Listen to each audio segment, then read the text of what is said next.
Welcome to the Danny Clinkscale Reasonably Irreverent podcast. Insightful and witty commentary, probing interviews, and detours from the beaten path. Welcome to Kansas City Profiles, presented by Easton Roofing, and a truly enjoyable, informative, and inspirational conversation with Blake Schrek. He's the recently retired longtime CEO and president of the Lenexa Chamber of Commerce. He has been in Overland Park in the same role and various other communities, including Olathe and Joplin, Missouri. He is a native of Wichita, was a fine athlete there in the 1970s, and went on to play college ball at Missouri Western and is in their Hall of Fame, inducted in 2005. He eventually played against Brett Butler with the USA Baseball, and he rose to that level of international play as well after a brief dabble in professional baseball that didn't go so well, and you'll hear some funny stories about that. He also moved on into the world of finance and planning, but before that, he started his career in radio and PR with the Wichita Wings at the height of the MISL soccer days in the 80s, spent a few years there. He has, as mentioned, been at numerous chambers of commerce, including 25 years at Lenexa, and he retired about a year ago to enjoy his time in Shawnee Mission Park. He has had a great family life, enjoyable times, worked in the Bi-State Stadium vote, and has basically been involved intrinsically in all of the amazing things that have gone on in the Kansas City area, both downtown and out in the suburbs, for years and years now. It is a story of Kansas City. It is a story of Wichita. It is a story of youth sports. It's a lot of stories, and the stories come next in a truly enjoyable conversation with Blake Schrek. He is our Kansas City Profile, presented by Easton Roofing. More of Danny's Reasonably Irreverent podcast after this. Did you experience hail damage last year and never got the work done? Most insurance companies only give you a year to get the roof fixed. And if you don't get it done, you could possibly not be compensated in full for the replacement of your roof. If you've been procrastinating getting that damaged roof taken care of, give us a call at 913-257-5426. And we'll send out an expert to help you through the process. We're never pushy, we're just here to help. Easton Roofing. Integrity matters. Cinematic Visions has been an affordable solution for professional media production in Kansas City since 2003, offering award-winning video production and creation, as well as a wide array of digital and social media management services. From planning, scripting, filming, editing, and post-production, to delivering your product to a watching world, Cinematic Visions will provide professional and affordable services for you and your business with the necessary return on investment to make it all worthwhile. Cinematic Vision's goal is to unlock the power of storytelling through video and a strong online presence for your company. Beyond the numbers, they want to inspire and evoke your clients to feel and act. Let my friends at Cinematic Visions embed your brand where it belongs, in your customers' minds. You can find them online at cinematicvisions.com or with a quick phone call at 816-600-6300. If you'd like to join these and other fine sponsors and market your business to Kansas City's #1 variety podcast, contact us at danny@dannyclinkscale.com. Look forward to working with you. Blake, it's a pleasure to talk to you. As we were saying before we started up, it's kind of surprising. We really never have crossed paths personally, but we're very familiar with each other, and we're going to make our audience a little more familiar with you with some of the things that they may not know about you. And let's start with the very beginning, which most people probably don't. You were born and raised in Wichita, so coming of age in Wichita, what was a little elementary school Blake Schrek like? Oh, my gosh. Well, first of all, Danny, thank you for having me on. It's an honor. And, oh, my gosh, back to Wichita, early Wichita days. I had, an idyllic childhood, really. Great mom and dad. Just leave it to Beaver, straight down the line. Right. 60s, growing up in the 60s kind of kid, had a younger brother. Mom stayed home. Dad was a working guy, carried lunch pail, was a steam fitter, and just spent their time mostly just chasing my brother and I around in whatever sport we were playing or activity we were involved in, and just had a great time. Wichita was a good mid-sized city to grow up in, big enough to kind of have all kinds of opportunities, but small enough to kind of get around. So again, nothing but fond memories of my childhood and my family when we were growing up. Well, obviously, you would have an outstanding Hall of Fame career at Missouri Western in athletics. When did you really see that you had a little bit of ability in that regard? Oh, well, thank you. You just play and on the little league teams, and then you keep playing, and you're fortunate enough to be, the best as you kind of go up. But then the more you work your way up, you realize when you think you're good, you can always see somebody better. But just played all the sports coming up. Went to Wichita South High and played basketball and baseball and a little bit of football, but that got a little dangerous when I thought I was going to be able to play some baseball later on.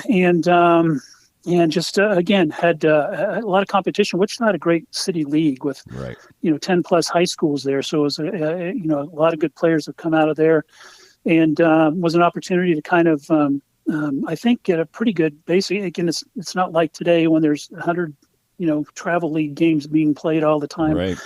But you're certainly playing against, all the guys in all the different sports all year round, which I still think is kind of the way to go instead of just focusing too quick. So, I had a great career at South High, and then had to kind of make the decision of what we're going to do when we go to college. Now, I've told this story often, and I think it's a reflection of, I played youth baseball. I was on the quote-unquote traveling team for our town. I think I ended up playing about, we're exactly the same age, basically, and I think I played 35 games, in a year, and I was at the 2015 All-Star game, and I was interviewing Chris Bryant, and he grew up with, I'm going to think of his name. I'm going to have to do an edit. Who's the first baseman for the Phillies? Left-handed hitter. Bryce Harper? Yeah, Bryce Harper. Okay. Yeah. I was interviewing Chris Bryant, and he grew up in Las Vegas with Bryce Harper, and the two of them, he said, played 180 to 190 games a year. Yeah, that's staggering to me, and it's the same thing that we just talked about. We, you get your 20 if you're lucky, Midwestern baseball games in high school, and then maybe you get on the little travel team and you play another 20 or 30.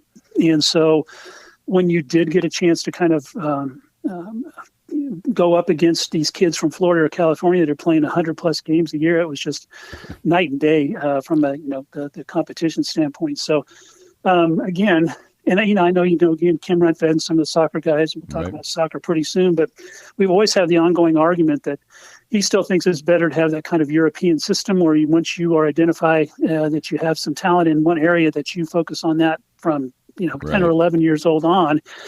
I still maintain that it's best to kind of let I think all the other sports can kind of complement each other. And I think the American model of, at least until you're into high school or so, kind of play some other sports, I think it's good for you.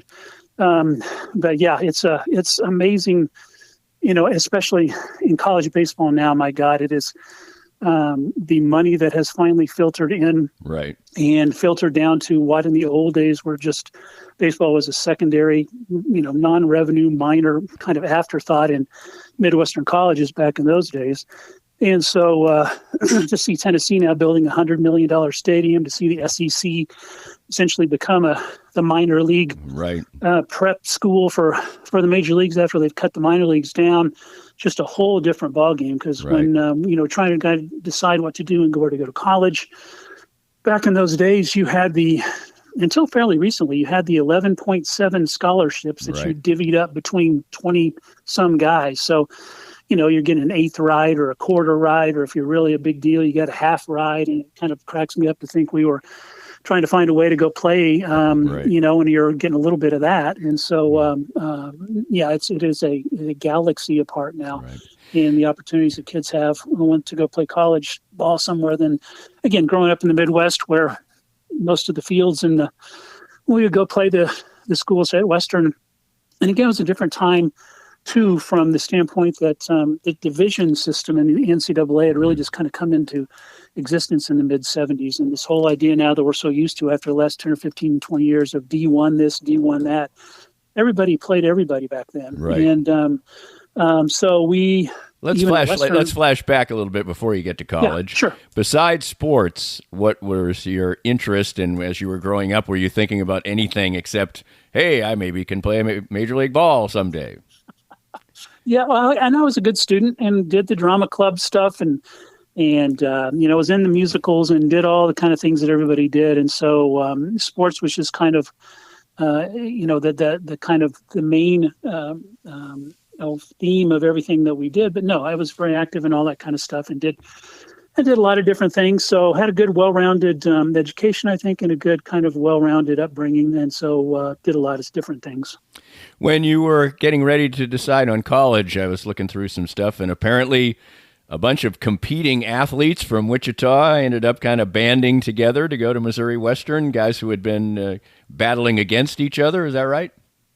Yeah, a little bit. We had, going back to kind of the summer league discussion, for years in a row, the Wichita area kind of Babe Ruth travel team would always end up in the regional finals to go to nationals against the Kansas City area team. And that team was led by Rick Sutcliffe in Sugar Creek and Independence. And so we kept running up against Sutcliffe and some of those guys, and they would always beat us in the last game to go on to the nationals. And since we played those guys a little bit, we started kind of making friends with some of them. And there's some Wichita kids, and there were some kids from up around this area. And when we were trying to sit around and impress each other with all the wonderful offers that we all had these kind of opportunities to go to Missouri Western together.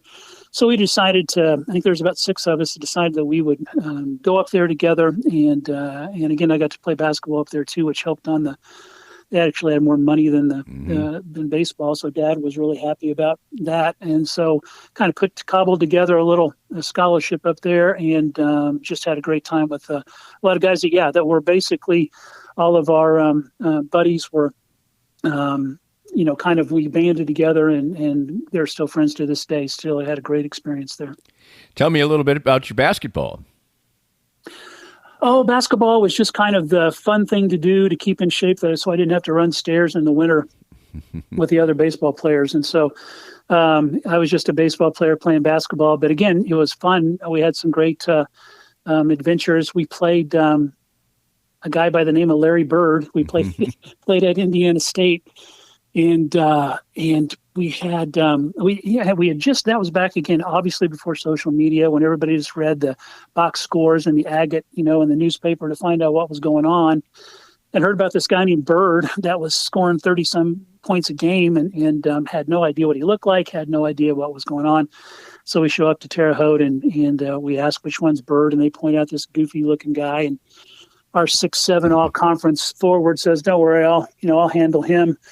And we're playing, and they tip off, and our guy kind of gets up on him, and Bird kind of leans up against him, hooks him, takes 2 steps and dunks, and the place goes crazy. And so I thought, oh my God! And he lit us up for, I think we combined for like 38. He had 36, and I had 2.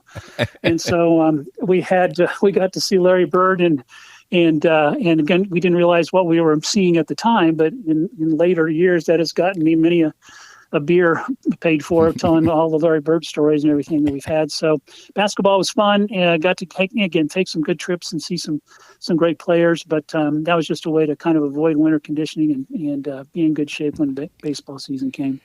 What was the adjustment from high school baseball for you? That was obviously your main sport, although you played basketball, so obviously very good as well.